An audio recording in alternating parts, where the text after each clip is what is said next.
ಇನ್ನೇನು ನಮ್ಮ D boss 14ನೇ ತಾರೀಕು ಬರಬೇಕು ಥಿಯೇಟರ್ಸ್ಗೆ ಚಕ್ರವರ್ತಿಯಾಗಿ. ಅದಕ್ಕಿಂತ ಮುಂಚೆ ಚಕ್ರವರ್ತಿಯ ಪ್ರಿಪ್ರೇಷನ್ಸ್ ನೋಡಿ ಇಲ್ಲೇ ನಡೀತಾ ಇರೋದು. ಎಲ್ಲ ಕಟ್ಔಟು ಪೋಸ್ಟರ್ಗಳು ಇಲ್ಲಿಂದ ರೆಡಿ ಆಗ್ತಾ ಇದೆ. ನಮ್ಮ ಆನಂದ್ ಅವರು ಇದನ್ನ ರೆಡಿ ಮಾಡ್ತಾ ಇದ್ದಾರೆ, ನಮ್ಮ ಜೊತೆ ಇದ್ದಾರೆ. ಆನಂದ್ ಅವರೇ ನಮಸ್ಕಾರ. ಎಷ್ಟು ವರ್ಷದಿಂದ ಸುಮಾರು ಎಷ್ಟು ಸಿನಿಮಾ ಮಾಡಿರ್ಬೋದು? ಚಕ್ರವರ್ತಿ ಎಷ್ಟನೇ ಸಿನಿಮಾ ಅಂತ ನಿಮ್ದೇನಾರ ಒಂದು ಅಂದಾಜು ಲೆಕ್ಕಾಚಾರ? 32 ವರ್ಷದಿಂದ ಮಾಡ್ತಾ ಇದ್ದೀವಿ. ಸೂಪರ್. ಎಷ್ಟು ಸಿನಿಮಾ ಅಂತ ಲೆಕ್ಕ ಇಲ್ಲ.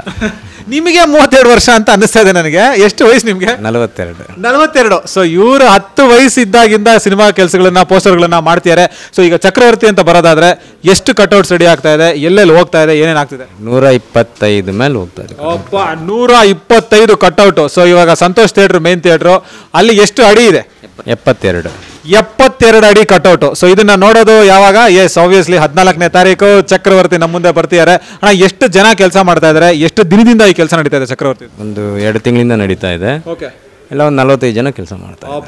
ಸೂಪರ್. ಸೊ ಇಷ್ಟು ಜನರ ಶ್ರಮ, ಇಷ್ಟು ಜನರ ಒಂದು ಎಲ್ಲ ನೋಡ್ಬೋದು ನೀವು, ಕಲೆಗಾರಿಕೆ ಏನೇನಿದೆ ಅದನ್ನೆಲ್ಲ ನಾವು 14ನೇ ತಾರೀಕು ಎಲ್ಲ ಥಿಯೇಟರ್ ಮುಂದೆ ನೋಡ್ಬೋದು.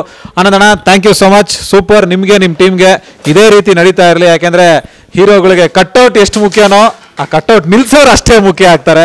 ಸೊ ಥ್ಯಾಂಕ್ ಯು ಅಣ್ಣ, thank you so much. Thank you thanks ಹೇಳಿ ಜೋರಾಗಿ. Thank you.